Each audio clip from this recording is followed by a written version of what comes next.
The rain began just before dawn, tapping gently on the rooftop of the small aging house that sat at the edge of Willow Bay. The wind carried with it the scent of salt and damp earth, a familiar perfume that wrapped itself around Elena Harper, like an old memory. She stood at the kitchen window, her hands wrapped around a chipped porcelain mug, watching the sky lighten slowly behind clouds the color of bruises. The house was quiet, too quiet for Elena's liking. She'd always found comfort in the soft stirrings of life, footsteps on the stairs, laughter echoing from the hallway, the sound of her daughter humming while brushing her hair. But that morning, there was only the rain and the ticking of the old wall clock. Sophie, her daughter, was still asleep upstairs, wrapped in dreams Elena couldn't enter anymore.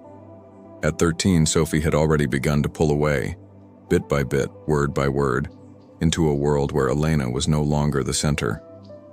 It hurt in ways Elena couldn't name. She sipped her tea slowly, letting the warmth press against her lips and the steam cloud her eyes. Her gaze drifted to the old photograph pinned to the refrigerator door. In it, a much younger Elena smiled with Sophie on her hip, both of them sun-kissed and laughing on the beach. It felt like another life. Maybe it was. A quiet knock broke the silence. Elena turned quickly, her heart thudding.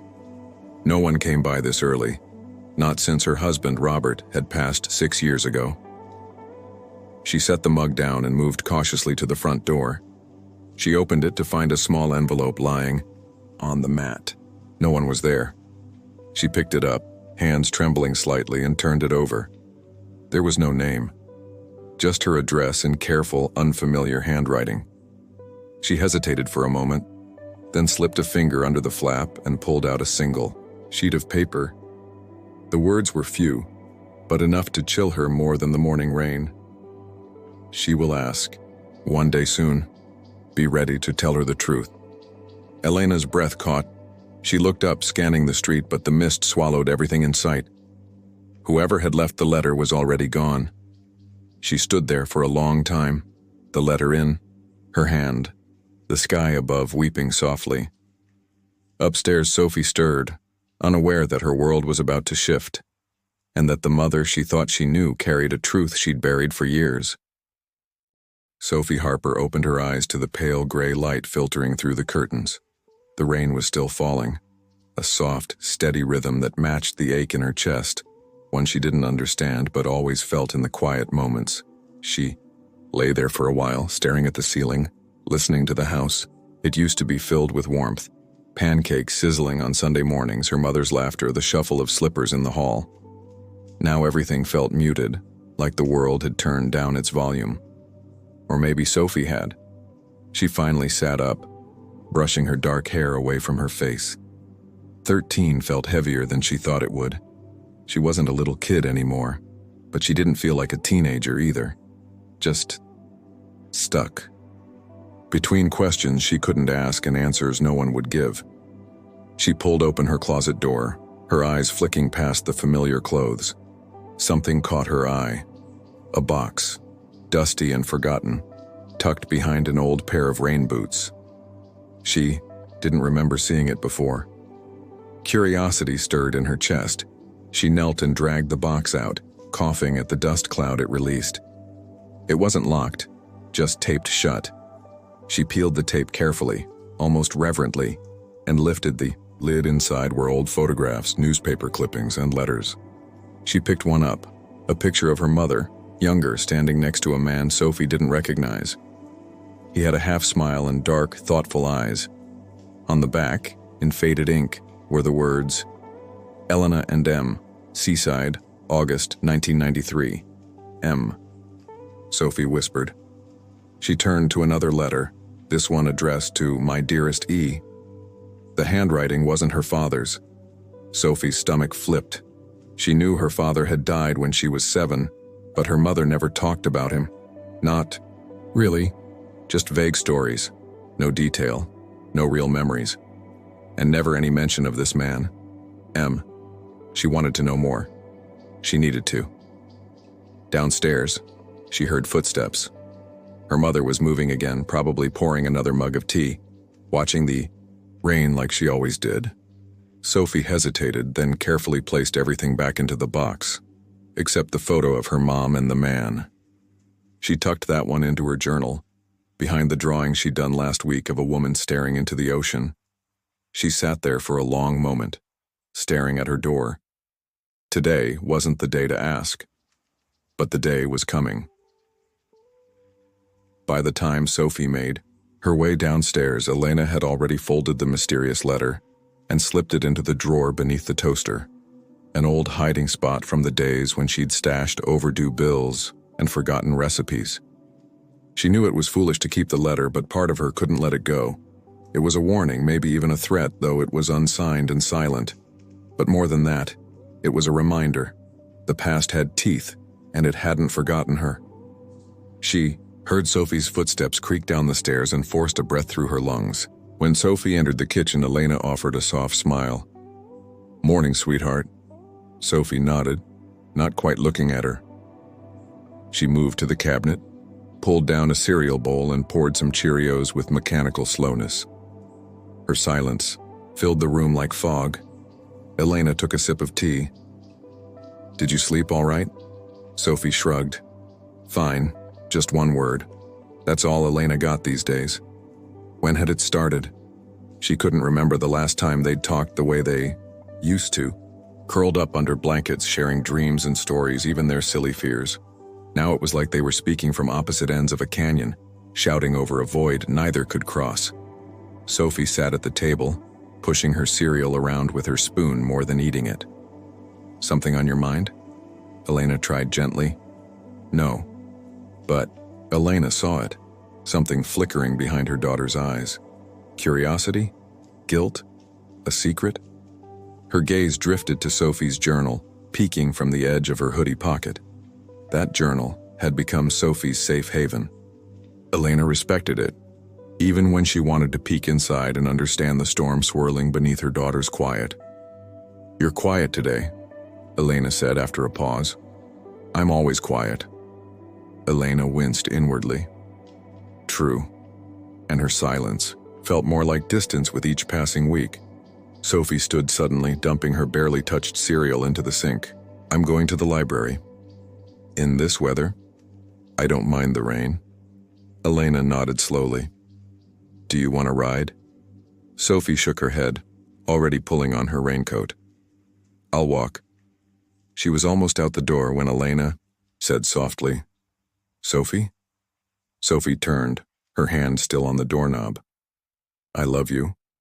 There was a beat of silence, and for a moment, something softened in Sophie's eyes. Then she nodded, almost imperceptibly, and stepped into the rain. Elena stood there for a long time after the door closed, staring at the empty kitchen, the echo of her daughter's footsteps already gone. She had 1,000 things she wanted to say, but none of them seemed safe. Not yet. She glanced toward the toaster drawer, where the letter waited like a ghost. Be ready to tell her the truth. She wasn't ready, but the truth, it seemed, was coming anyway. The rain fell heavier as Sophie trudged through the sleepy streets of Willow Bay, her hood pulled tightly around her face. The town was quiet on rainy days like this. Just the occasional car passing, the smell of wet pavement, and the hum of thoughts Sophie couldn't switch off. She didn't go to the library just for books. It was one of the few places where she felt like she could breathe. It was quiet without being lonely, full of stories that gave her space to escape, and sometimes clues to who she might become. The old librarian, Mrs. Hendricks, barely looked up anymore when Sophie entered. They had a silent understanding. Sophie read. Mrs. Hendricks shelved. No questions asked. Today, though, Sophie didn't head to her usual corner in the back. Instead, she went to the genealogy section, where no one ever lingered. Dust clung to the shelves like memory, and the books smelled like time. She slipped the photo out of her journal and stared at it again. Her mother looked so young, barefoot in the sand, wind in her hair, laughing like she wasn't afraid of anything. And the man beside her, M. He wasn't just a friend. Sophie could feel it in the way he looked at her mother, like she was the only thing in the world worth noticing. Who was he? She turned the photo over again, whispering the words written there. Elena and M. Seaside, August 1993. That was before she was born. Sophie started pulling Old Town records from the shelves, yearbooks, newspaper archives, local history magazines. She knew it was a long shot, but something inside her pushed forward. A hunch, a need. Hours passed. She found nothing at first, just articles about summer fairs and boat races. But then, buried in the August 1993 issue of the Willow Bay Weekly, a small photo caught her attention, a seaside poetry reading. A blurry group of people seated on driftwood benches. But in the middle row, clear as day, was her mother, and next to her the same man from the photograph. The caption read, "Local poets Elena Harper and Matthew Lane perform on Willow Beach." Sophie's breath caught. Matthew. She finally had a name. Why had her mother never mentioned him? She stared at the article, her fingers trembling slightly. Something deep in her chest shifted, like a door she hadn't known existed had opened, just a crack. And behind it, stories waited, truths, maybe even the kind that hurt. But she wanted to know. She had to. Sophie slipped the article into her notebook and glanced at the window. The rain hadn't let up, but she didn't care. As she left the library, the wind tugged at her coat like a whisper, "She will ask," and now she would. Elena sat at the kitchen table, the letter still whispering at her from the drawer. She hadn't moved much since Sophie left. The tea had long gone cold. Her thoughts circled like storm clouds. Matthew, the summer of '93, the promises she made, and the ones she broke. The sound of the front door creaking open jolted her. Sophie stepped in, dripping from the rain, hair clinging to her cheeks. She didn't speak, just stood there in the entryway, eyes fixed on her mother. Elena's heart sank. Something was different in Sophie's gaze, sharp, searching. "Come sit," Elena said softly. Sophie didn't move. Her fingers clutched her journal tightly against her chest. "Who is Matthew Lane?" The words fell like thunder. Elena blinked, her world tipped. "Where did you hear that name?" she asked too quickly. "I saw it in an old newspaper," Sophie said. "From 1993, there was a photo. You were with him. You looked happy." Elena's throat tightened, so the door had opened, just as the letter said it would. "You never talk about before, Dad," Sophie said. "I always thought maybe it hurt too much, or maybe it wasn't important. But now I wonder, what else haven't you told me?" Elena rose slowly from her chair and walked to the window. The rain was relentless. She remembered a different storm long ago, another August when Matthew left and never came back. She didn't turn to face her daughter. "Not yet." "Matthew," Elena began, her voice trembling, "was someone I loved before your father." Silence filled the room. Sophie's voice broke it. "Was he my father?" Elena turned then, eyes wide. "No. No, sweetheart. Your father was Robert. He raised you. He loved you more than anything. But was he my real father?" Sophie pressed. The question pierced Elena. She had known it would come eventually, and yet hearing it, feeling it, was like a wound being touched before it healed. She walked over and knelt beside Sophie, placing a gentle hand on her knee. "No one loved you more than Robert. That's real. And yes, he's your biological father too." Sophie searched her face. "Then why did you hide Matthew? Why pretend he never existed?" Elena swallowed hard. "Because he left. And when he did, I shattered. I didn't want you growing up in the shadow of someone who didn't stay." Sophie looked down at her journal. The article, the photo, all the pieces she was trying to fit together. "But he mattered to you," she whispered. Elena nodded. "He did.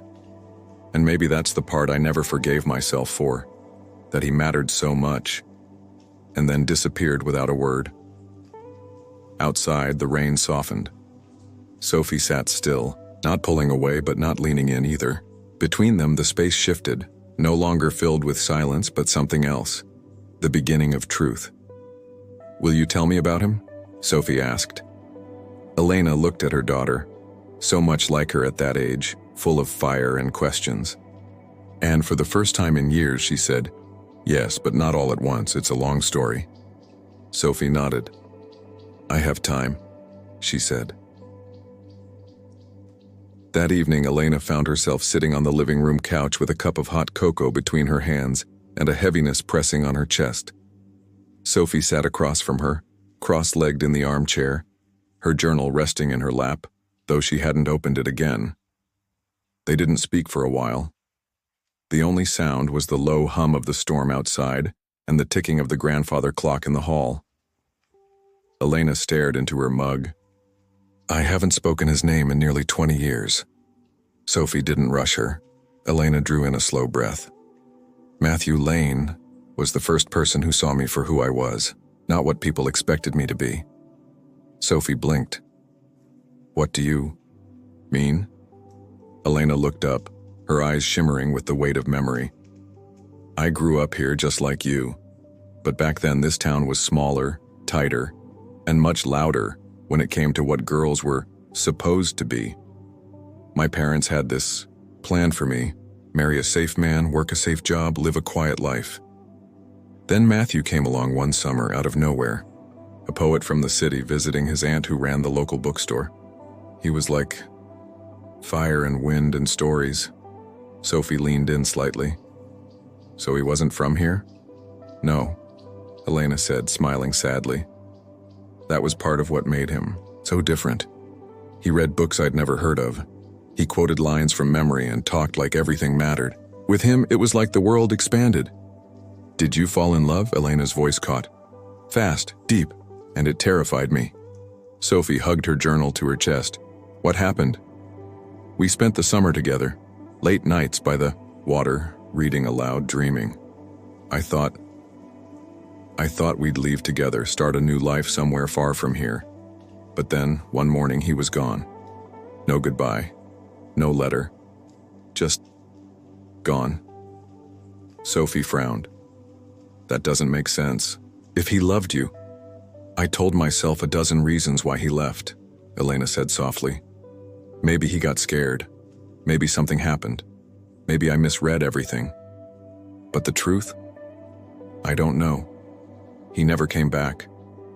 And a few months later, I found out I was pregnant." Sophie's eyes widened. "With me?" Elena nodded. "But not with Matthew's child. Robert and I had started seeing each other not long after. He was gentle, kind, safe. He stood by me even when I told him about Matthew." Sophie's voice was barely above a whisper. "He knew?" "Yes," Elena said. "And he still chose to stay." A thick silence fell between them. Then Sophie asked, "Do you ever wonder if Matthew came back?" Elena nodded slowly. "Every day for a year, then every week. Then, never." She looked at Sophie, her eyes full of something raw and open. "I never meant to hide him from you. I just didn't know how to explain that the first person who truly knew me also broke me." Sophie swallowed hard. "And now? I think it's time I face the past. For me. For you." Outside, the storm had quieted to a soft drizzle. Inside, the room was filled with something heavier than silence. Truth, newly spoken, still settling. Sophie reached out and took her mother's hand. "I want to know everything," she said, and Elena, for the first time in a long time, believed she could finally tell it. The next morning, the clouds had scattered, leaving the streets wet and glistening under pale sunlight. Sophie stood by the window, watching birds shake the rain off their feathers as she held her mug of hot chocolate. The house felt lighter somehow, like it had exhaled. Elena came down the stairs, dressed in jeans and a soft blue sweater Sophie hadn't seen in years. There were still faint lines of fatigue under her eyes, but something had changed in her expression. Resolve. I want to show you something today, Elena said, brushing a hand through her still damp hair. If you're up for it. Sophie turned. Where?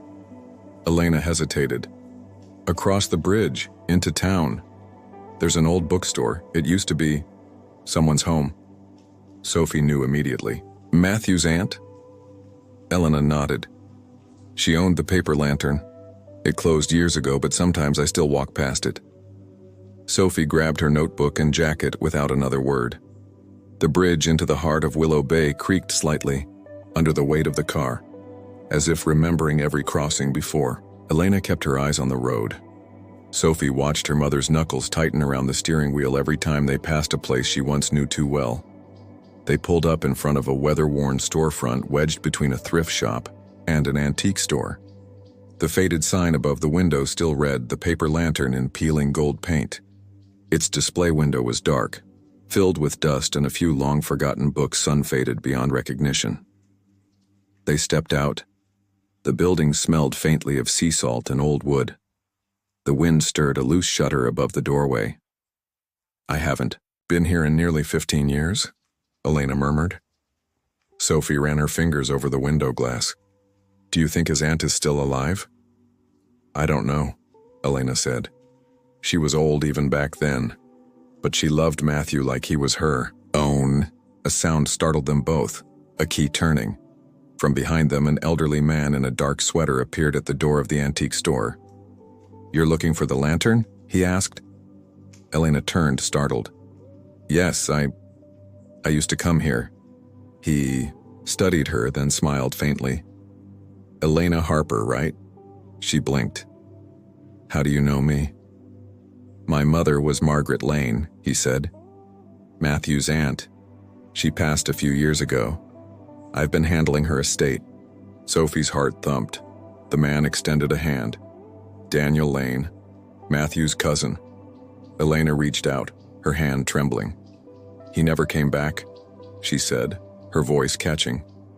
Daniel's face softened. No, but he did write. Elena stiffened. He what? Daniel nodded slowly. She never sent the letters, Elena. She kept them, all of them. Said she wasn't sure if you wanted to hear from him after what happened. Sophie's breath caught. Do you still have them? She asked. Daniel looked at her, then at Elena, and gave a solemn nod. Wait here. He disappeared into the antique shop. The silence that followed was thick with shock. Sophie looked at her mother. He wrote to you. He didn't leave without a word.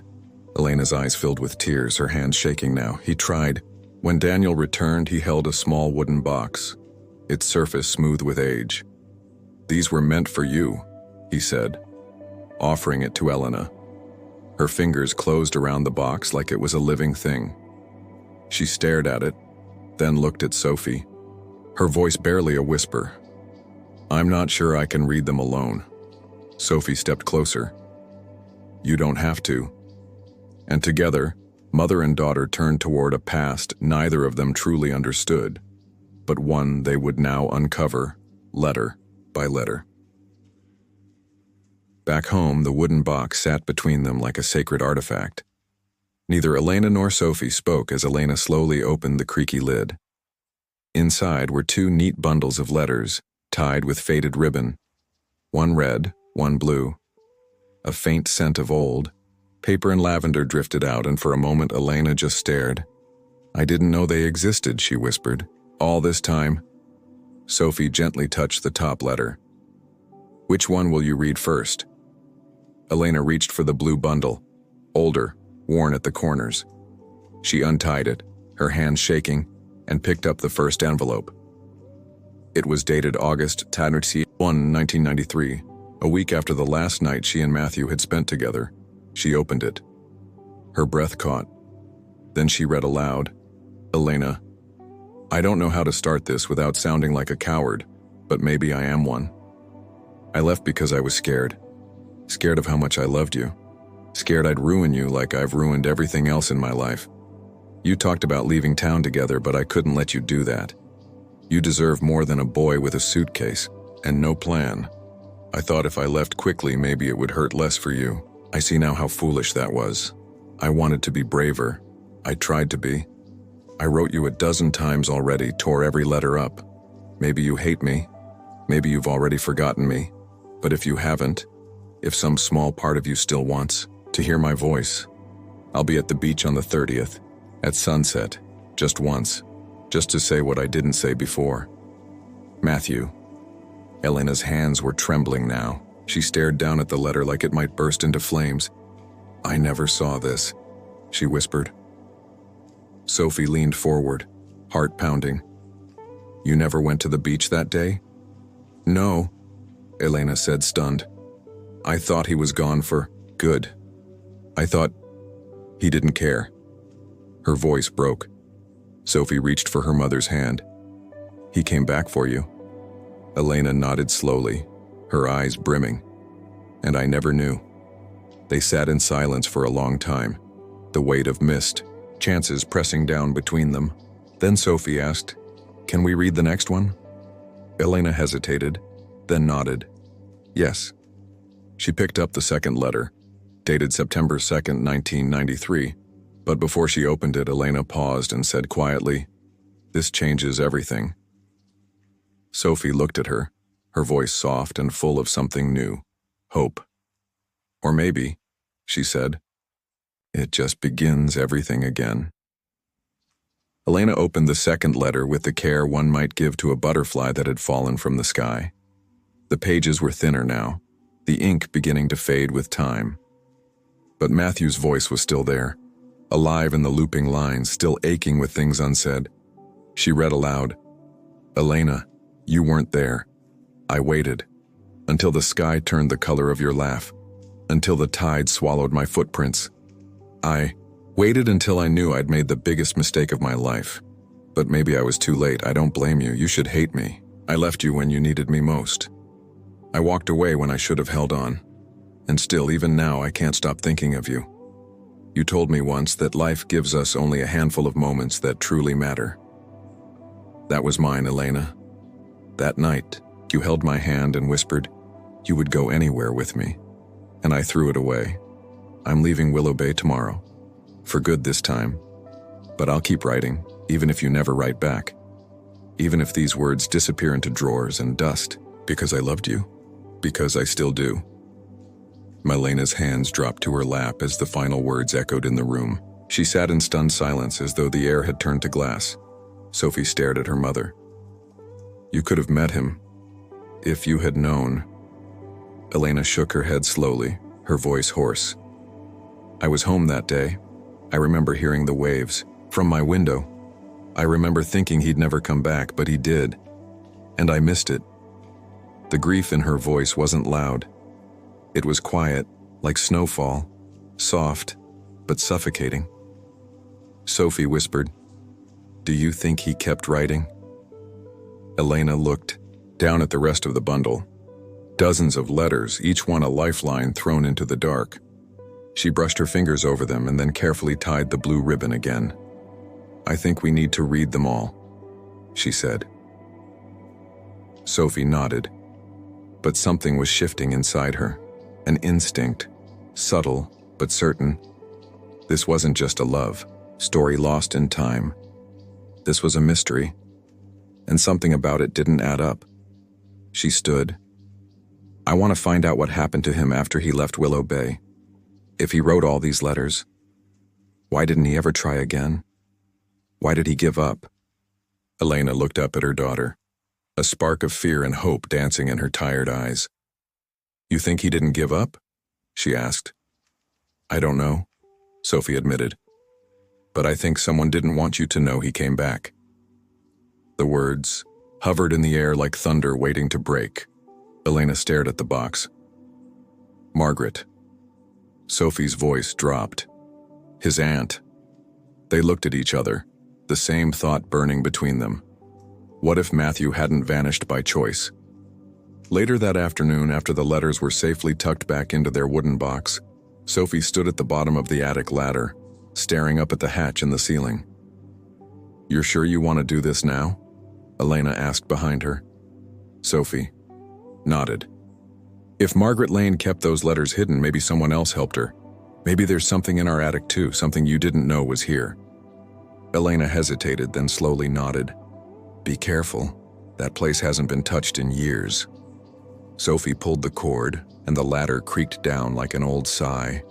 The air grew colder as she climbed, dust dancing in golden rays of sunlight, filtering through a tiny window. The smell of cedar and forgotten memories wrapped around her like a veil. The attic was full of boxes, old furniture, and the quiet kind of silence that felt almost sacred. She moved slowly, lifting lids, opening. Trunks, old toys, photographs, and schoolbooks filled the first few boxes. Nothing unusual, until she found a chest tucked beneath an old sheet in the far corner. It was locked. Elena, she called down, there's a locked chest up here. Do you know what this is? There was a pause before Elena responded. No, I don't remember any locked chest. Sophie examined it closely.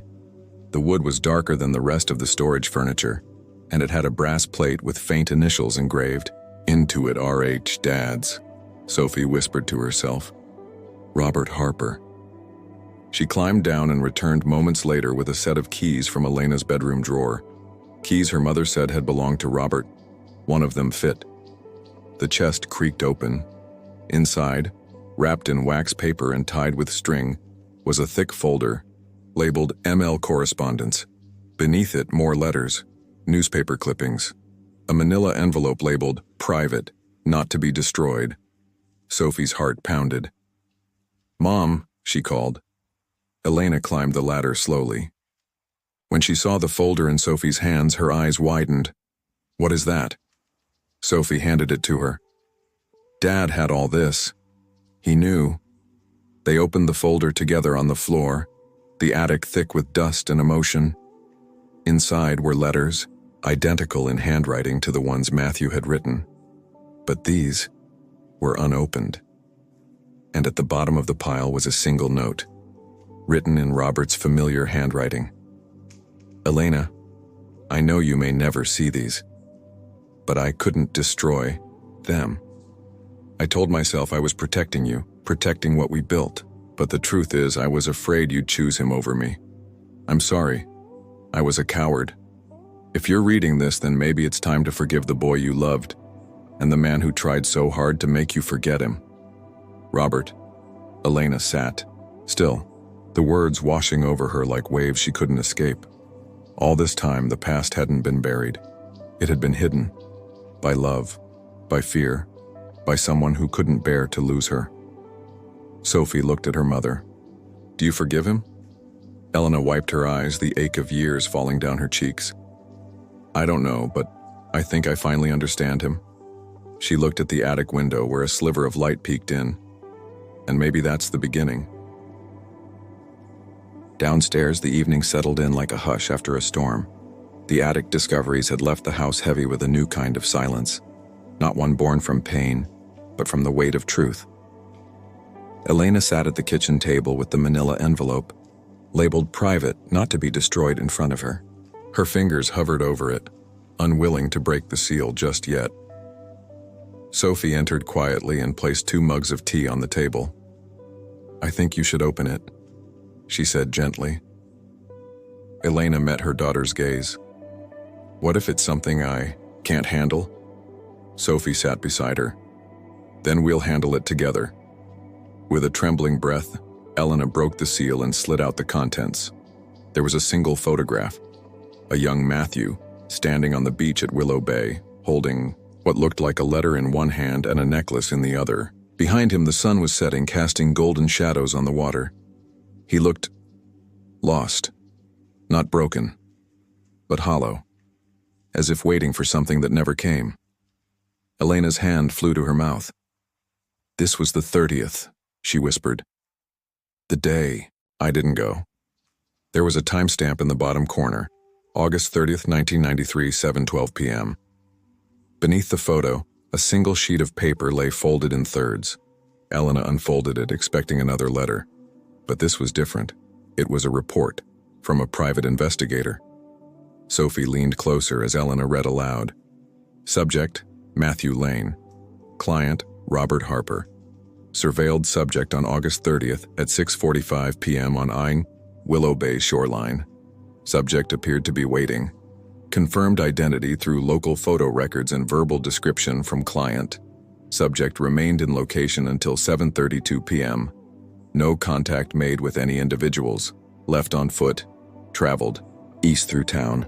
Did not return to aunt's residence. Witness subject boarding a Greyhound bus bound for Portland at 9:05 p.m. Client advised not to interfere. No further surveillance requested. Sophie's eyes widened. Dad knew he came back. He watched him. Elena looked sick. He made sure. I never saw this, never knew.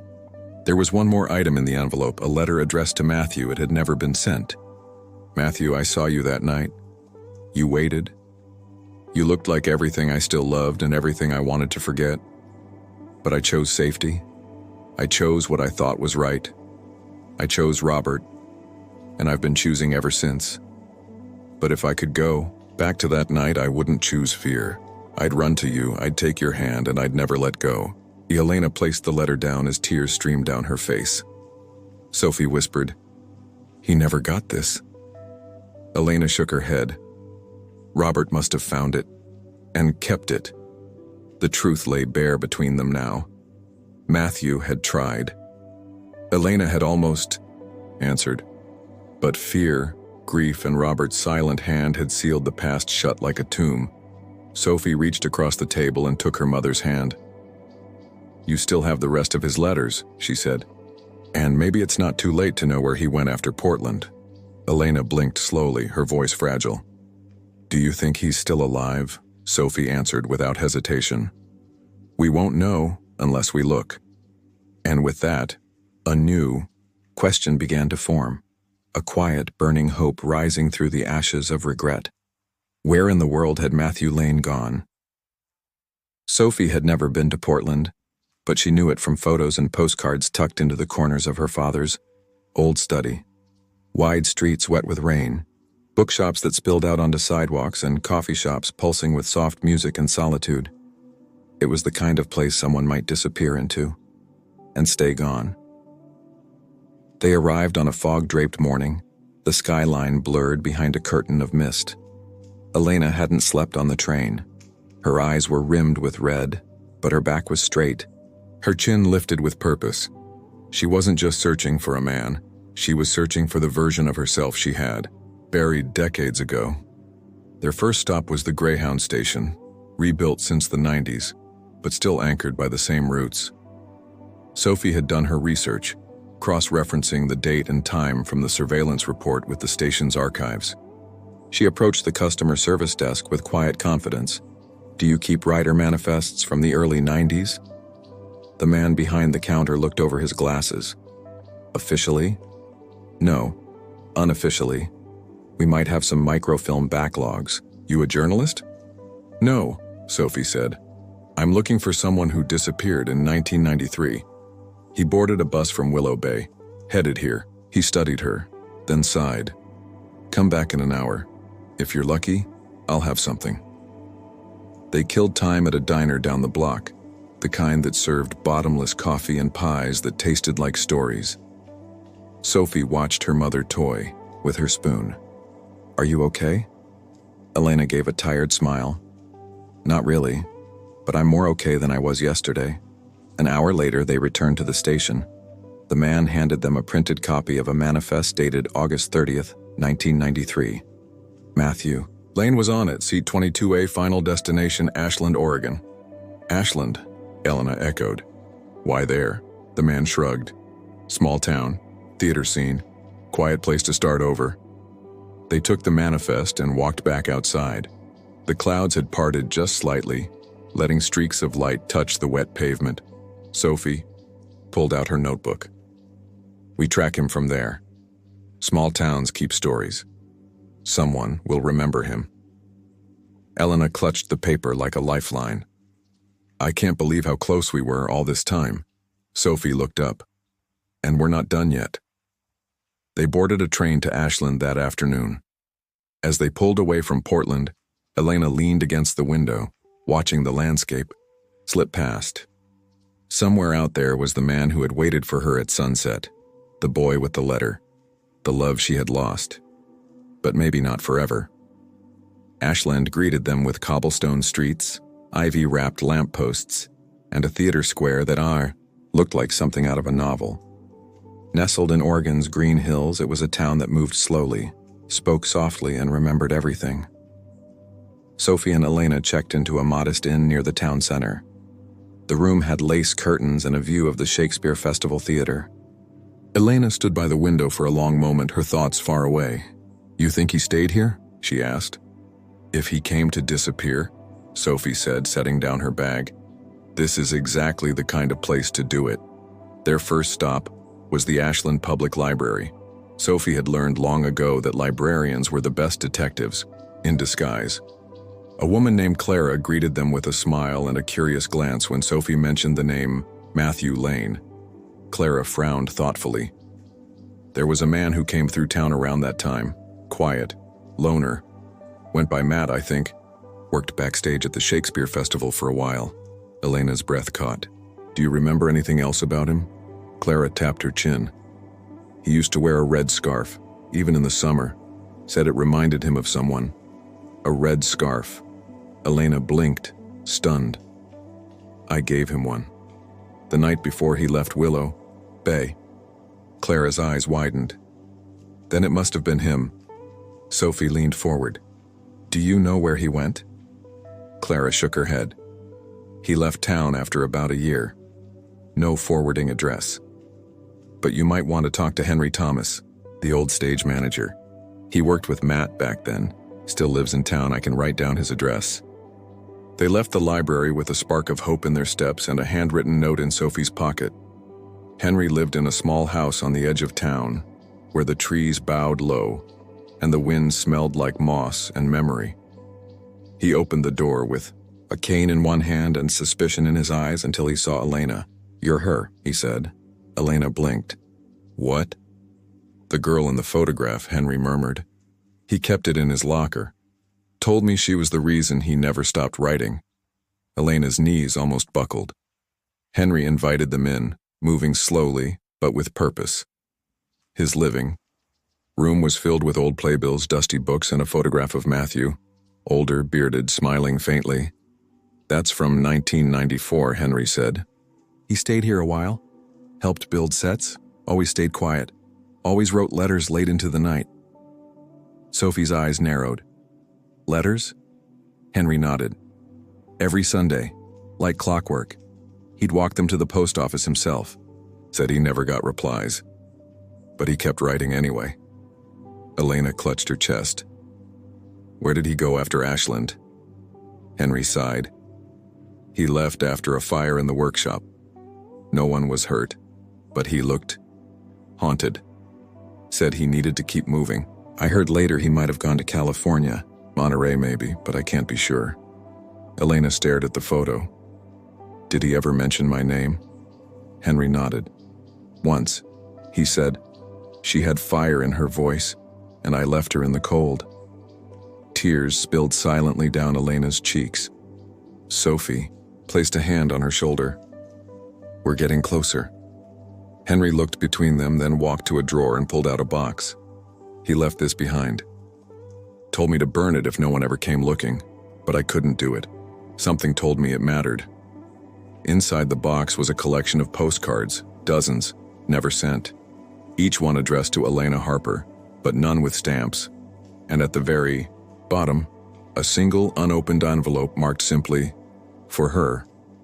If she ever comes." Elena opened it with shaking hands. "If you're reading this, you did what I never could. You came back.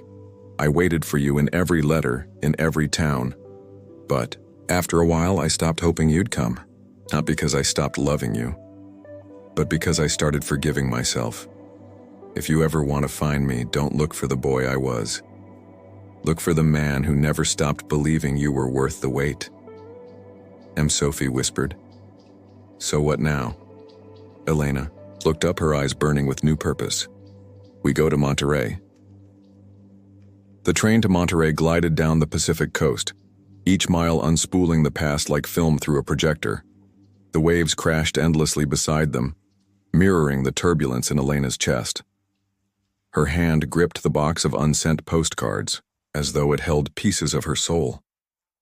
Sophie watched her mother silently, seeing not just the woman who raised her, but the girl she used to be. A girl who once believed in impossible love. They arrived just after sunset.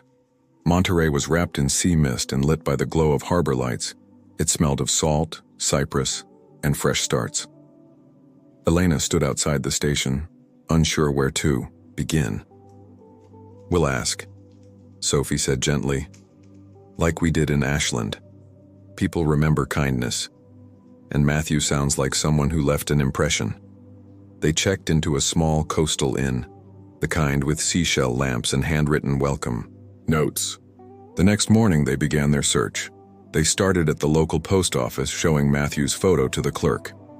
"I've seen him," the woman said. "Or someone like him. Comes in every Saturday, rain or shine. Sends letters, never picks any up, always wears that red scarf." Elena felt her heart leap. "Do you know his name?" The clerk shook her head. "But he always signs his mail with an M and a number, ML63. Sophie's voice tightened. "He's 63 now. He might live near the tide pools," the woman added. "Over on Fisherman's Bend. There's a small cottage there, not many tourists. Locals say it belongs to a writer." The pieces were falling into place. That evening they followed the winding path along the rocky coast to Fisherman's Bend. The sea roared beneath them, wild and unrelenting. As they rounded a bend in the cliffside, they saw it. A small wooden cottage with peeling white paint and a red scarf fluttering from the porch post. Elena froze. Sophie whispered, "It's him." They approached slowly, footsteps muffled by the sound of surf and wind. Elena reached the porch and raised her hand, but hesitated. Sophie gently stepped forward and knocked. No answer. Then the door creaked open. An older man stepped out, taller than she remembered, with streaks of silver in his beard and a softness in his eyes that time had not erased. In his hand was a mug of tea. Around his neck, the red scarf.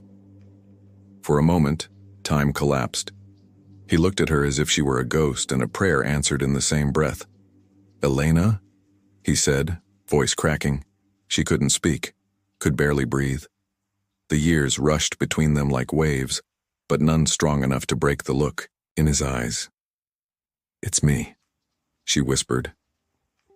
He stepped forward slowly, his hand trembling.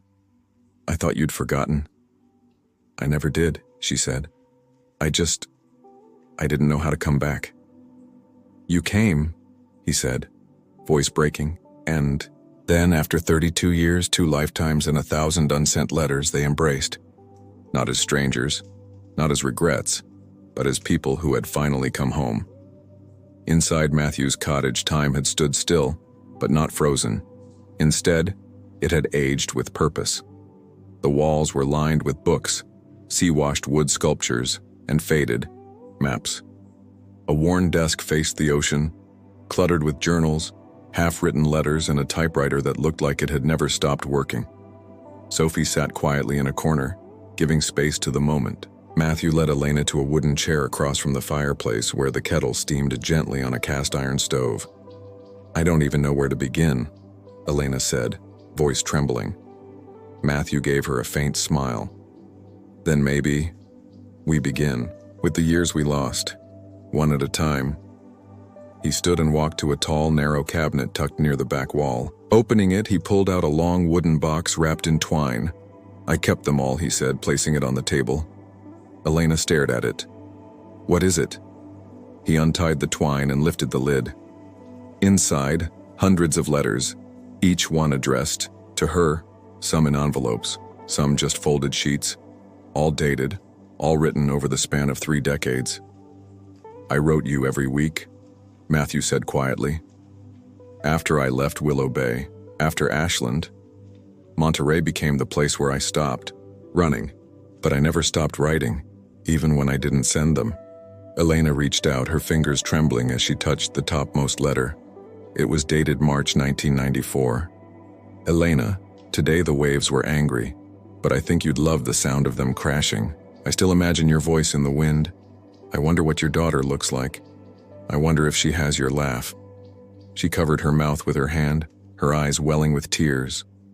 Sophie stood slowly and walked over. "You were writing to both of us," she said softly. Matthew looked at her, truly seeing her now. "Sophie?" he whispered. Sophie smiled. "I didn't know you, but I think I've been reading your words all my life." There was a beat of silence, then Matthew asked, Did you hate me?" Elena shook her head instantly. "No. I hated the silence. I hated the not knowing, but I never hated you." He sat beside her. "You were the only person I ever truly loved." The fire crackled as night deepened. Outside, the sea sighed against the rocks. Elena turned to him. "Do you regret leaving?" Matthew's gaze never wavered. "No, because I always believed you'd find me, when you were ready, when you could, and now here you are." She placed her hand gently over his. "I don't know what happens now," she whispered. He squeezed her fingers. "Then let's write it together." Sunlight crept through the salt-frosted windows, casting golden light on the wooden floor of Matthew's cottage. The air smelled like sea and something warm, coffee perhaps, or maybe peace. Elena woke on the small daybed in Matthew's living room, wrapped in a knitted blanket that smelled faintly of cedar and memory. She sat up slowly, unsure for a moment whether everything had been a dream. But then she saw them. The letters, stacked on the table, the red scarf draped over a chair, and Matthew, standing by the stove, stirring oatmeal like it was just any other morning, but it wasn't. "Good morning," he said, voice quieter than the ocean outside. Elena smiled. "It really happened." He turned, nodding. "I keep checking too." Sophie walked in from the guest room, his spare storage space, hastily converted into something sleepable the night before. Her hair was tousled, her face unpainted and raw, but she looked more at ease than Elena had seen in years. "You made breakfast?" she asked. "I've gotten decent at it," Matthew replied. "Decades of practice. And talking to myself." They sat together, Elena, Sophie, and Matthew, around a small round table with mismatched chairs. For a while, no one spoke. The only sound was spoons against bowls and the ocean's constant hush. Finally, Matthew said, "There's a story behind every letter. You're welcome to read them all, or just ask me." Elena reached for his hand. "I want both." Sophie leaned forward. "Can I ask the first question?" They both looked at her. Sophie's voice was gentle. "Why didn't you ever come back, even once?" Matthew sighed. "I did, once, in 1996. I walked past the house in Willow Bay, saw a man on the porch, holding a baby." Elena's mouth opened. "That was Robert," she whispered. "And Sophie. I thought you had moved on," Matthew said quietly. "You looked happy. I didn't want to break anything." Elena reached for his other hand. "We weren't happy. We were surviving. That's not the same." Matthew nodded, then smiled faintly. "You still talk like a poet." They ate in silence a while longer, until Sophie pulled a folded map from her bag. "What's that?" Matthew asked. "A plan," she said. "Because this doesn't end here. I want to know you. I want Mom to have her story back. And maybe, if you want, we could make something new." Matthew looked at the map, the drawn lines connecting Willow Bay, Ashland, Portland, and Monterey. A quiet moment passed. Then he said, "What if we added one more stop?" "Where?" Elena asked. He smiled. "Home." Elena stood in the doorway of the guest room, watching Matthew kneel by an old trunk tucked beneath the window. The hinges creaked as he opened it, revealing its contents like secrets unearthed from deep soil. Inside, a faded Willow Bay high hoodie, a black and white photo of him and Elena at age 17, laughing in front of a bonfire, a single baby rattle, still sealed in its original box. and at the bottom a folded newspaper clipping with the headline, "Local woman marries decorated soldier." Elena stared at the clipping, stunned. "You kept this?" Matthew gave a small, sad smile. "I needed to see it with my own eyes, to believe I'd really lost you." Elena crouched beside him. "You hadn't lost me, I was lost too." He lifted the baby rattle. "I thought she'd be a boy. I was wrong, but I kept it anyway, just in case one day you brought her to me." She felt a lump rise in her throat. Behind them, Sophie leaned in the doorway, silent.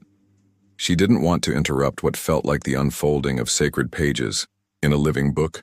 Matthew placed the rattle gently in her hands. "It was meant for you." Sophie held it like something impossibly fragile. "I don't know if I'm angry or grateful." "You can be both," he said. "I lived both for years." Later that afternoon, Matthew began packing. Not out of panic, but out of a quiet decision. His small suitcase, worn but functional, sat open on the bed. "I don't have much," he said as he folded a few shirts. "Never needed much." "You're really coming back with us?" Elena asked. "If you'll have me," he replied. Sophie didn't hesitate. "We came looking for you. We didn't come to leave you behind." He gave her a long look. "I missed your entire childhood." "You can have the rest of my life," she said, "if you want it." He blinked hard and nodded. That night, they sat on the porch under a sky spilling with stars. The red scarf swayed in the ocean breeze like a flag of surrender and hope. Matthew turned to Elena. "You think it's too late?" Elena looked at the moonlight dancing on the waves. "It's late, but not too late." The train rumbled steadily northward, slicing through forests, valleys, and the rust-gold fields of Oregon. In one corner of the compartment, Matthew stared out the window, fingers absently wrapped around the handle of his old suitcase. Across from him, Elena dozed lightly, her head leaning against the window, the rhythm of the rails rocking her into something like peace. Sophie sat alone with her thoughts. She had always felt like something in her life was unfinished, unspoken, a name missing from the story of her childhood. Now that name had a face, a voice, a suitcase filled with regret and love in equal measure. She pulled a notebook from her bag. On the first page, she wrote, Chapter 1, The Man Who Returned. Just as she started to write more, the train conductor's voice announced, "Now approaching Willow Bay Station." Elena stirred awake, blinking groggily as she looked out at the familiar hills. She turned to Matthew. "It's really been 32 years. He smiled faintly. "And yet it looks the same." The platform was quiet when they stepped off. Early morning fog clung to the earth like breath on glass. Elena inhaled the smell of damp pine and nostalgia. Matthew followed beside her, shoulders squared but cautious, like someone returning to a dream he wasn't sure was still his. Sophie looked around and grinned. "Come on, there's someone I want you to meet." They climbed into the car Sophie had borrowed from a friend and drove. Through Willow Bay's sleepy streets, children rode bikes. A dog barked behind a picket fence. The town was waking up. When they pulled into the driveway of Elena's house, Matthew stared in stunned silence. "You still live here?" he asked. Elena nodded. "I never left, even when I wanted to." He hesitated before stepping onto the porch, brushing his hand across the wooden banister like it might still recognize his touch. Inside, the house smelled of lemon wood polish and familiarity.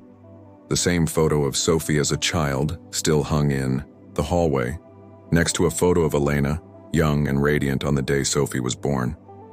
Matthew stood before it, staring. "She looks just like you," he said. Sophie replied softly, "I have your eyes." In the kitchen, Elena brewed tea while Matthew explored the living room. He stopped before the piano, untouched for years. Sitting down slowly, he pressed a key. A low, aching note rang out, followed by another, and another. Elena leaned against the doorframe, arms crossed. "I didn't know you still played." "I didn't either." he whispered. That night, Sophie cooked dinner. It was awkward at first. Burnt toast, too much garlic. But no one cared. They laughed. They told stories. They began slowly to build something new from the bones of what had been lost. Before bed, Matthew stood at the window of the guest room and looked out over the town that had once driven him away, and now welcomed him back like an old friend. Elena appeared in the doorway. Hard to sleep? He smiled. I was just thinking. Maybe home isn't where you start. She nodded. Maybe it's where you're finally forgiven. The next morning dawned slow and silver, clouds dragging low over Willow Bay. Elena moved through the house like someone returning to herself, sweeping the kitchen floor, opening windows that hadn't been touched in months, letting in light and sea air. Matthew stood in the hallway, staring up at the narrow door that led to the attic. What's up there? He asked. Elena paused. Things I didn't want to feel for a long time. He glanced at her. Do you want me to go up there with you? She nodded. The attic stairs creaked like they remembered every footstep ever taken. Dust motes danced in the beam of Matthew's flashlight as he pushed open the wooden door. Inside were boxes stacked high marked with faded labels. Sophie's school, mother's things, and one that made Matthew's breath catch. M. Letters, 1990. Elena stepped forward slowly and opened the box. Inside, a stack of unsent birthday cards for Sophie, all signed but never mailed. A few black and white photographs of her and Matthew folded and worn. A music box shaped like a carousel that played a slow, tinny lullaby. Matthew knelt beside her. You kept my things? I couldn't throw them away, she said, voice low.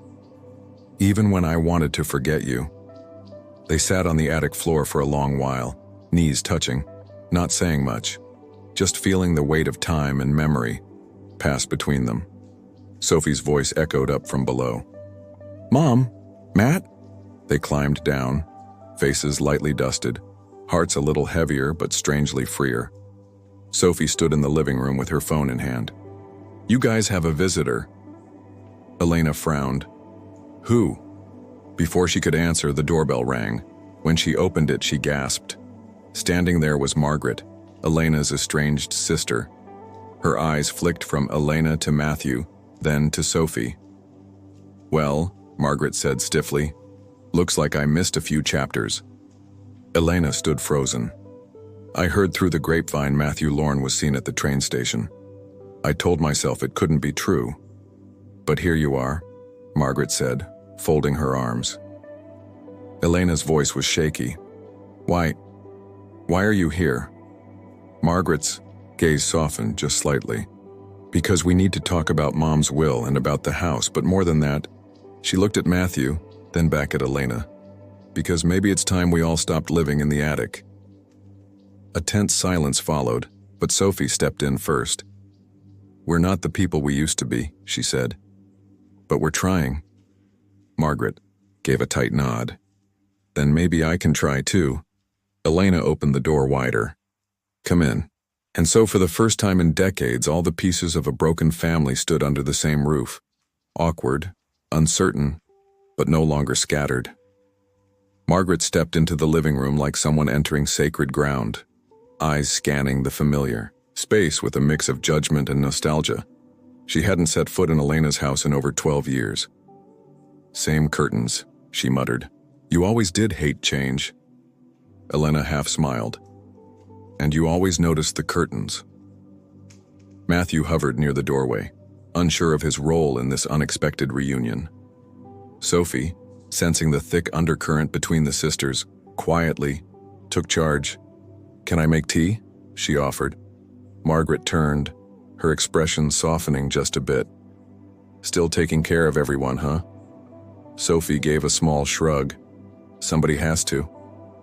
In the kitchen, the kettle hissed softly, while the silence in the living room pressed in like fog.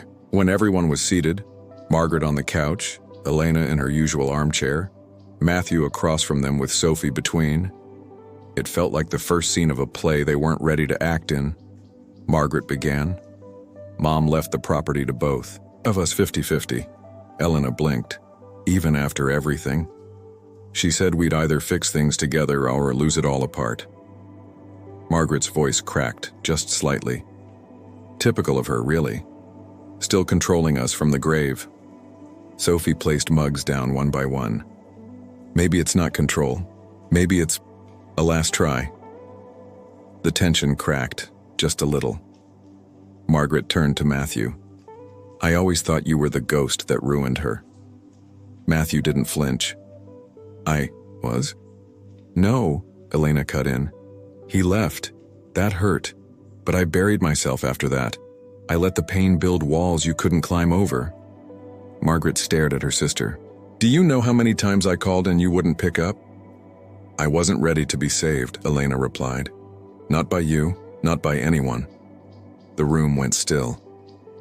Finally, Margaret exhaled. Well, maybe I wasn't trying to save you. Maybe I just missed my sister. Elena's eyes shimmered. I missed you too. The tea cooled as memories stirred. Shared birthdays, fights over prom dresses, late nights crying over boys and parents and broken dreams. Matthew finally spoke. You don't need to fix everything in one day. Margaret nodded. Good, because we're all way too old for that.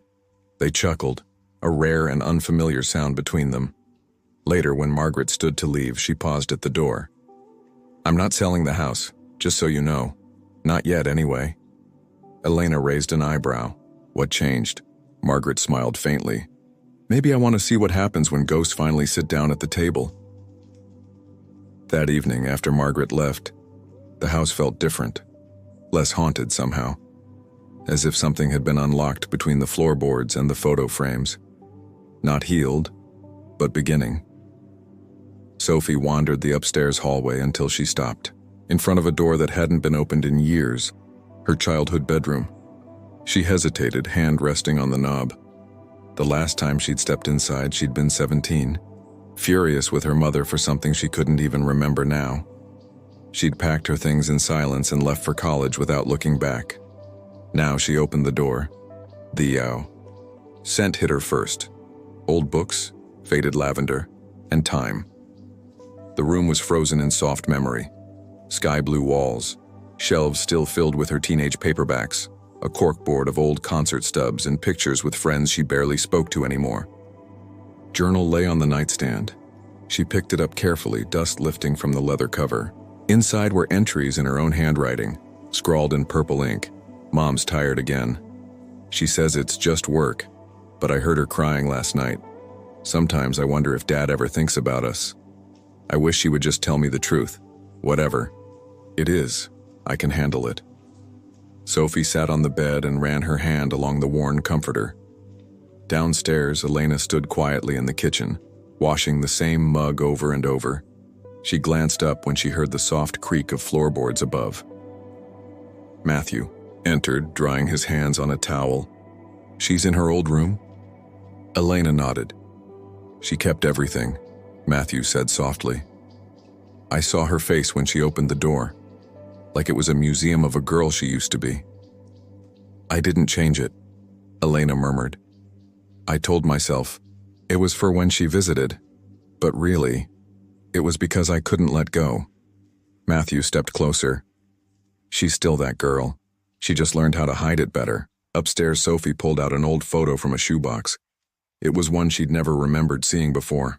Her, at 5 years old, sitting on Matthew's shoulders. She stared at it, breath catching. Her mother must have hidden this, tucked it, away with everything else that hurt too much to show. That night, Sophie came down the stairs with the photo in her hand. Why didn't you ever show me this? She asked. Elena looked at the photo, then at her daughter. Because I thought it would make you miss someone who didn't deserve to be missed. Matthew stepped forward. Maybe I didn't deserve it then, but I want to now. Sophie nodded, eyes glossy. I believe you. And for the first time, they stood together, not as strangers, not as broken parts, but as something new. A family, in the making.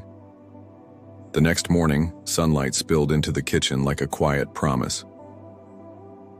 Elena stirred batter in a mixing bowl, the soft rhythm of the whisk oddly comforting. She hadn't made pancakes in years. Not since Sophie was small and still believed that pancakes could fix anything from scraped knees to nightmares. Matthew walked in, stretching, still wearing the same threadbare t-shirt from the night before. "Smells like Saturday mornings." Elena glanced at him. "You remember that?" He leaned against the counter. "I remember Sophie covering hers in strawberries. You always made mine with too much cinnamon.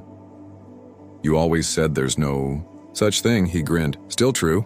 They shared a look, warmth, humor, something close to forgiveness. Sophie entered with the photo in her hand again. She had slept with it on her nightstand. Unable to stop thinking about it, she placed it gently on the kitchen table. "I want to know everything," she said. "About before, about why he left, about why you didn't tell me."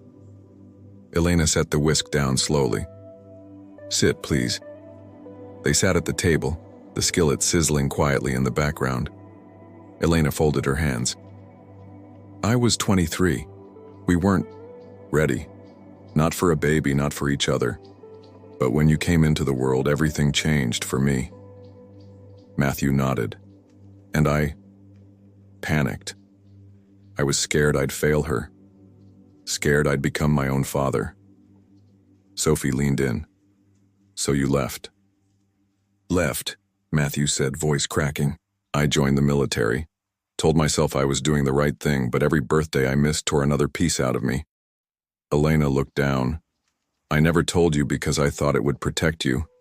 I didn't want you to feel abandoned. I already felt that," Sophie whispered. "Even if I didn't know why." There was a long silence. Then Sophie said, "I can't go back and be the little girl waiting at the window. But I can be the woman who lets you in now." Matthew reached across the table. "That's more than I ever hoped for."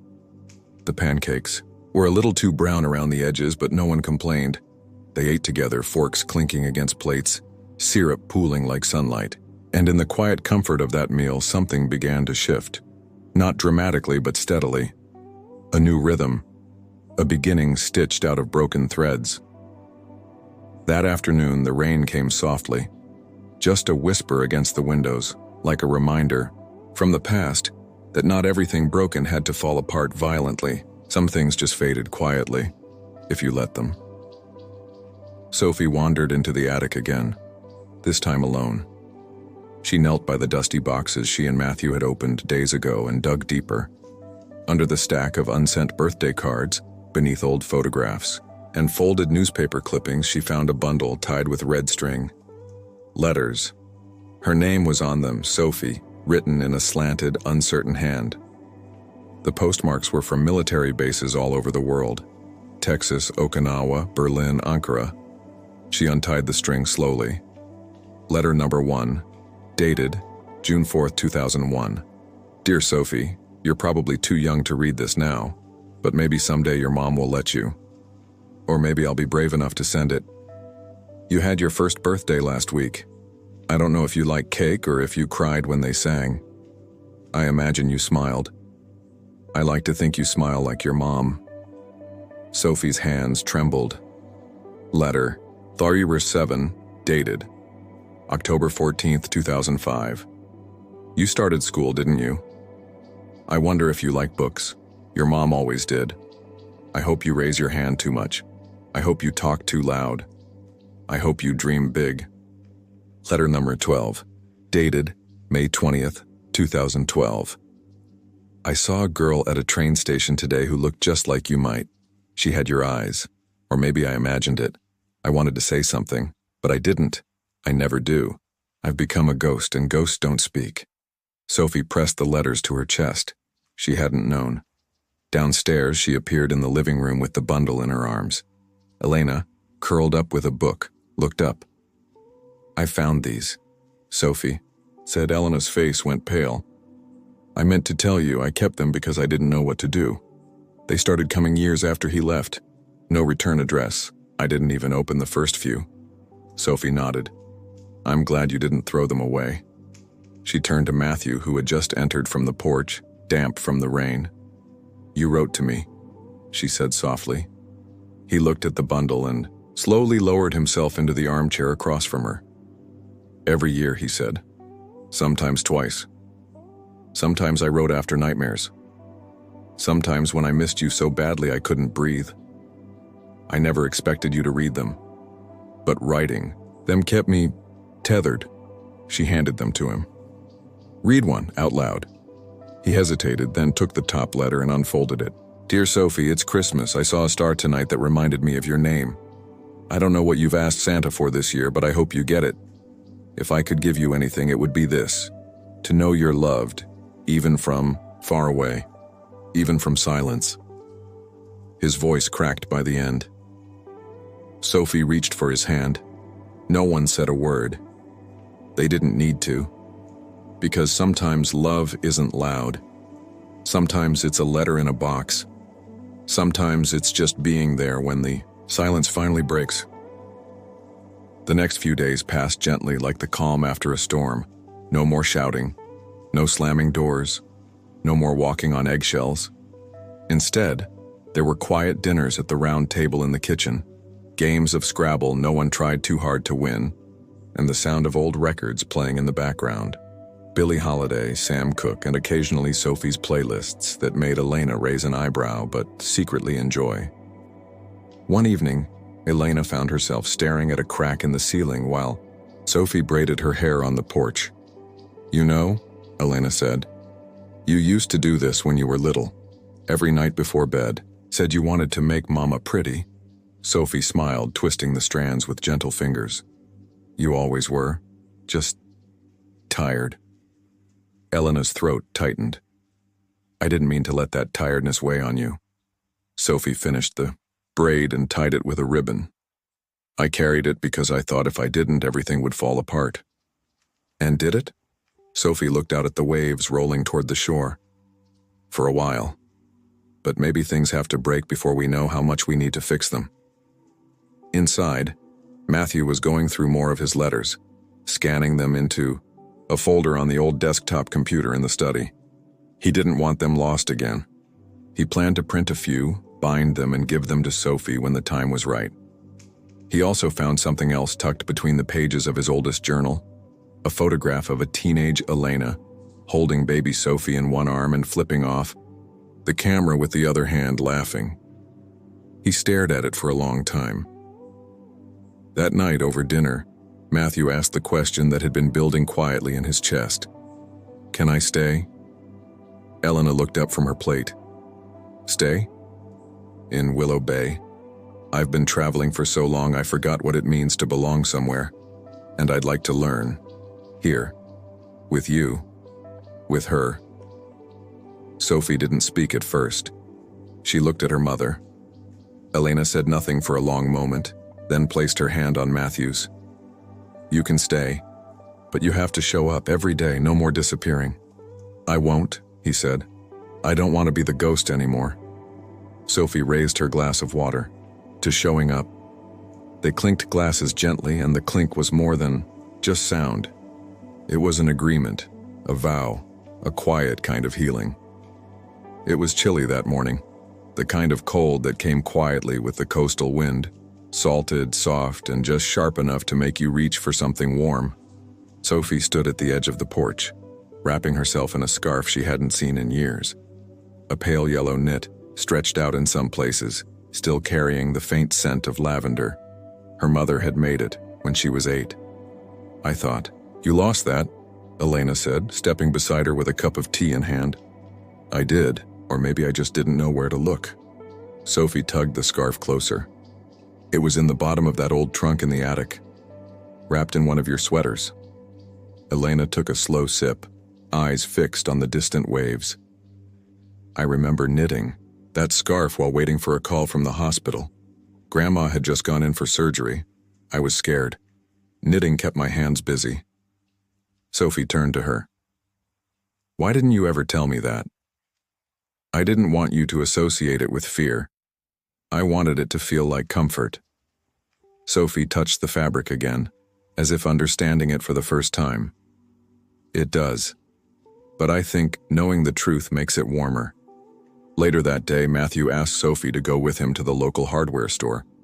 She agreed, and while he picked out paint samples for the old guest room he'd decided to make his own, she wandered through the aisles, watching him, how he debated.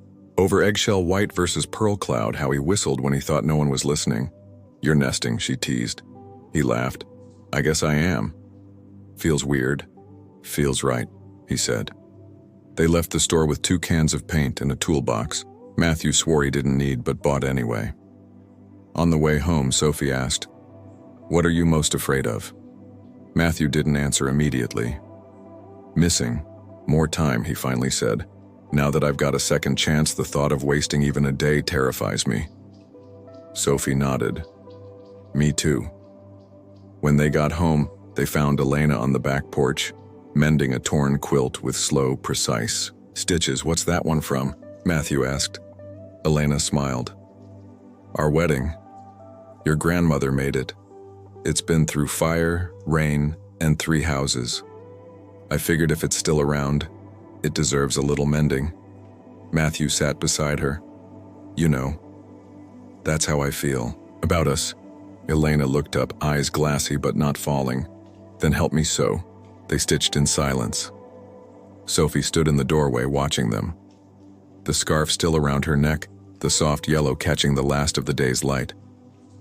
For the first time in a long time, the house didn't feel like a museum of grief. It felt like a home. Sophie couldn't sleep that night. The ocean was loud, wind curling through the trees, waves crashing harder than usual. She sat on the window seat in her old room, wrapped in the yellow scarf, staring at the dark sky. Somewhere, in the house, a floorboard creaked, followed by the faint groan of the wind pushing at the window panes. She reached for her phone, not out of habit, out of instinct. And there, buried beneath forgotten contacts and half-written notes, was a file she hadn't seen in years, a voice recording titled, Draft 2017. Her heart jumped. She tapped play. "Hi, Mom. I don't know if I'll send this, but I'm thinking about you. It's late. I'm sitting on my dorm room floor eating ramen and crying because I failed my literature paper. But that's not why I'm calling. I miss you. I'm mad at you, and I miss you at the same time. And I don't know what to do with that. Sometimes I feel like I'm made of all the things we never said, like silence is part of my skin now. I saw a mother and daughter in the bookstore today. They were arguing over a book, and the mom laughed and said, 'You're just like me.' I wanted to tell her she was lucky. I wanted to scream it. I think I need to forgive you, even if you never ask me to." Sophie stared at the screen. She had never sent it. And yet, listening to her own trembling voice from years ago, it felt like a thread had finally tied itself together, looped through time, stitched between versions of herself. The version who wanted her mother to hurt, the version who wanted her mother to hug her, and now the version who just wanted to understand her. In the morning, she walked into the kitchen and handed Elena her phone. "Play this," she said simply. Elena hesitated, but obeyed. As she listened, her eyes filled slowly.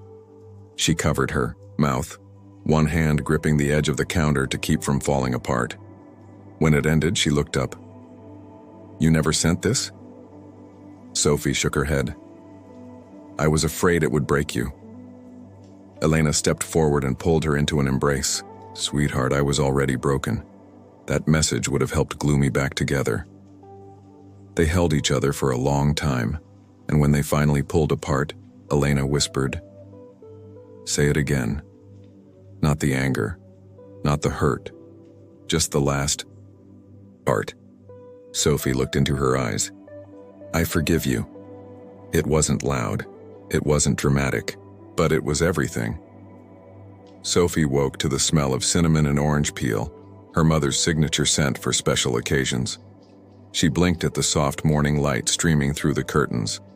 Something tugged at her memory. She rolled over to check her phone. March 14th, her birthday. She laughed softly to herself. In the chaos of emotional reconnections, forgotten letters and unsent voicemails, she had genuinely forgotten it. Apparently, Her mother hadn't. Downstairs, Elena was bustling around the kitchen, flour on her cheek and her apron slightly crooked. Matthew stood beside her, peeling oranges with the concentration of a man attempting heart surgery. "You remembered," Sophie said, appearing in the doorway, still in pajamas. Elena turned with a smile that was somehow both shy and proud.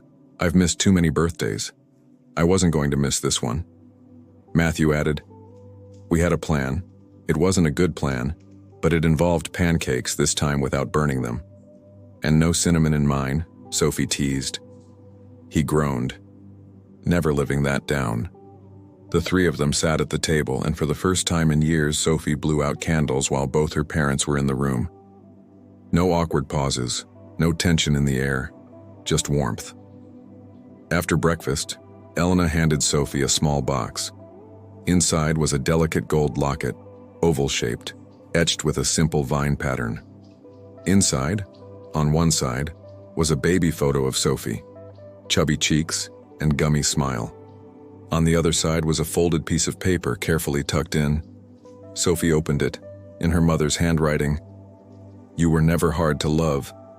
I was just too lost to show it right." Sophie's breath caught in her throat. She clasped the locket around her neck and leaned into her mother's embrace. Later that afternoon, they took a walk along the beach, Elena, Matthew, and Sophie, with a stray dog that had adopted them for the hour.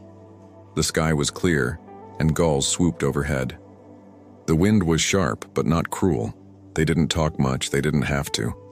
It wasn't the most extravagant birthday Sophie had ever had, but it was the one that made her feel home in the truest sense.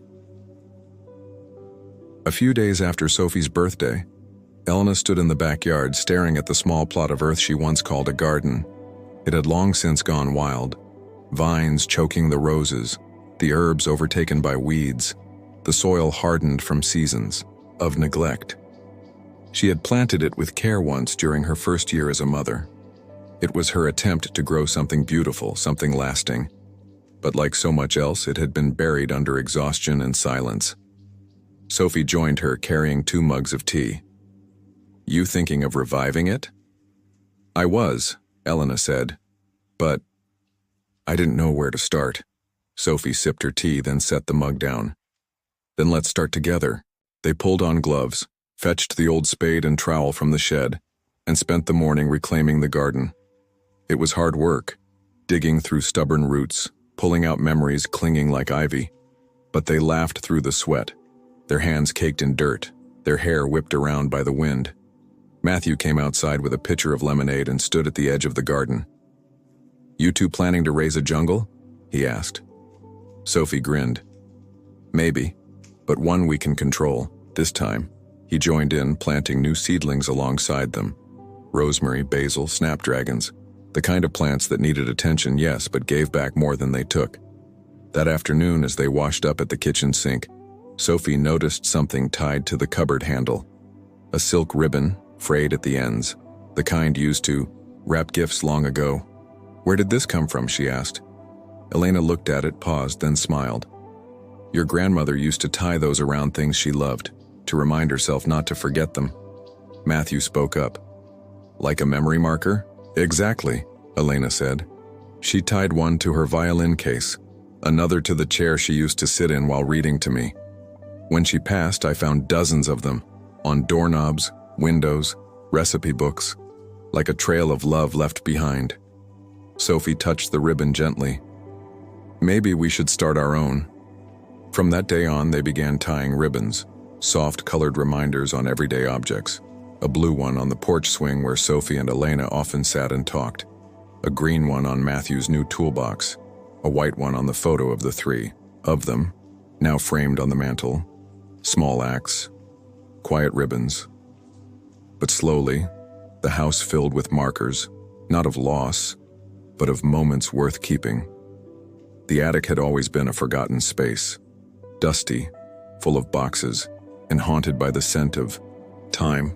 One rainy afternoon when the skies darkened and the beach wind howled against the windows, Matthew decided to clean it out. "If we're really rebuilding this house," he said, "we shouldn't leave ghosts in the attic." Sophie joined him, flashlight in hand, brushing off cobwebs and old holiday boxes. Elena stood at the bottom of the ladder, shouting occasional warnings like, "Don't break anything important," or, "If you find a raccoon, don't try to befriend it." An hour in, while shifting an old trunk, Matthew's foot landed on a loose board. It creaked not in the usual way, but with a hollow echo. He crouched and pried it up. Inside was a small tin box, rusted at the corners and sealed with string. On the lid was a faded label in handwriting they all recognized instantly. To Elena. If she ever forgives me. Elena climbed up into the attic as if pulled by an invisible string. Her breath caught when she saw it. That's my mother's handwriting. You. Box was light. Inside there was a folded letter and a pressed flower, an old violet, perfectly preserved. Elena unfolded the letter slowly. My dearest Elena, if you are reading this, it means you've found your way back to this place, to a home that I hoped you'd carry with you, even when you ran from it. I know I was not always kind. I know I was afraid. I let my own fears make you feel unloved, and that's a weight I carry in every breath I take. But you, my fierce and beautiful girl, were always more than enough. I hope you find the strength to say to your daughter what I never had the courage to say to you. I'm sorry, and I love you more than anything. I leave you this letter not as a final word, but as a beginning, a seed. Plant it well. Mom Elena didn't speak. She simply held the letter to her chest, her fingers trembling. Sophie placed a hand on her mother's shoulder, not saying anything either. There were no words needed in that moment. The letter had done what words rarely could. They brought the box downstairs, set it on the kitchen table, and sat around it in silence. Later that evening, Elena planted a violet in the corner of the newly revived garden. She knelt in the dirt, hands steady, and whispered, I forgive you and I'll do better. And Sophie, standing nearby, knew that the roots going into the ground that day were deeper than flowers. They were generational. They were healing. It rained for 3 days straight. Not the soft, romantic kind of rain, but sheets of cold, relentless downpour that turned the yard into a muddy lake and kept the windows misted over. Sophie, Elena, and Matthew found themselves indoors, trapped not by the weather, but by the memories the rain pulled from the walls. On the second night, they lit candles when the power flickered out. Elena made tea. Matthew brought down a box of old vinyl records. Sophie curled up in the armchair with a blanket wrapped around her shoulders and her thoughts wrapped around the letter her grandmother had written. Do you ever wonder, she asked quietly, how many words go unsaid before they start to poison you? Matthew looked up from where he was tuning the old record player. More than we'd like to admit. Elena passed her a mug. That's why we talk now. The room filled with soft jazz, the crackle of vinyl like rain's distant cousin. The sound wove between them, comforting and full. Sophie turned to her mother. Did you ever think about leaving? Really leaving? Elena took a long sip before answering. Yes, more than once. When you were little, I thought maybe I wasn't cut out for it, that someone else could be a better mother to you. Sophie's eyes widened. You never showed that. That was the problem, Elena said, her voice low. I thought if I held it all inside, I was being strong. But strength without honesty, it's just silence with armor. Sophie looked at her. You're different now. I'm trying to be, Elena said. And it's terrifying. Matthew added, real change always is. A gust of wind rattled the windows, and for a moment the lights blinked once more. Still, they stayed lit, faint golden halos in a house once dimmed by silence. Later that night, Sophie sat alone on the porch, wrapped in her mother's old quilt, listening to the rain on the roof. The same porch where, years ago, she had waited for someone, anyone, to notice she was hurting. The same porch where she had dreamed of running away. Now it held a different kind of silence. Not the silence of pain, but the silence of peace. As she leaned her head back and let the rain's rhythm settle her thoughts, she whispered aloud, I am not her sadness. I am her survival. And she finally believed it. The rain broke just before dawn, Sophie woke early, not to an alarm but to a golden hush, the way the air feels after a storm has left and something new is about to begin. She stepped outside barefoot, the porch, still damp, the sky streaked with orange and pink like a watercolor still drying. The garden, wild just days ago, now shimmered. Dew clung to the rosemary. The violet her mother had planted stood tall, as if proud to have survived the storm. Inside the house, she could hear the soft stirrings of morning. Matthew grinding coffee, Elena humming a lullaby from a time long gone. Something inside Sophie felt still and full at once. She wandered into the kitchen, finding Elena by the window, holding the gold locket she'd gifted Sophie on her birthday. "I used to imagine giving you something more," Elena said. "A legacy, something shiny accomplished. But I think, maybe this is it. The healing, the chance to begin again." Sophie placed a hand over her mother's. "This is more than enough." Matthew joined them, carrying a tray of cinnamon rolls, slightly burnt but enthusiastic.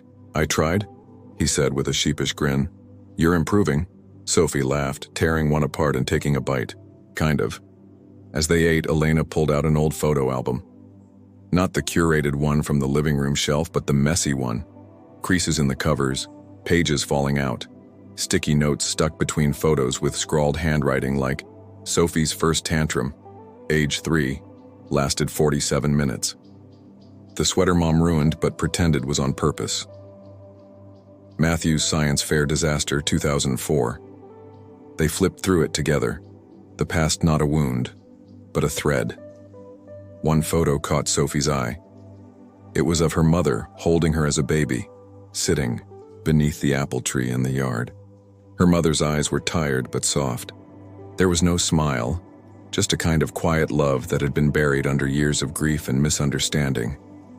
"I don't remember this," Sophie whispered. "But I do," Elena replied. "It was the first time I sang to you. You fell asleep in my arms, and I thought, maybe I'll figure this out after all."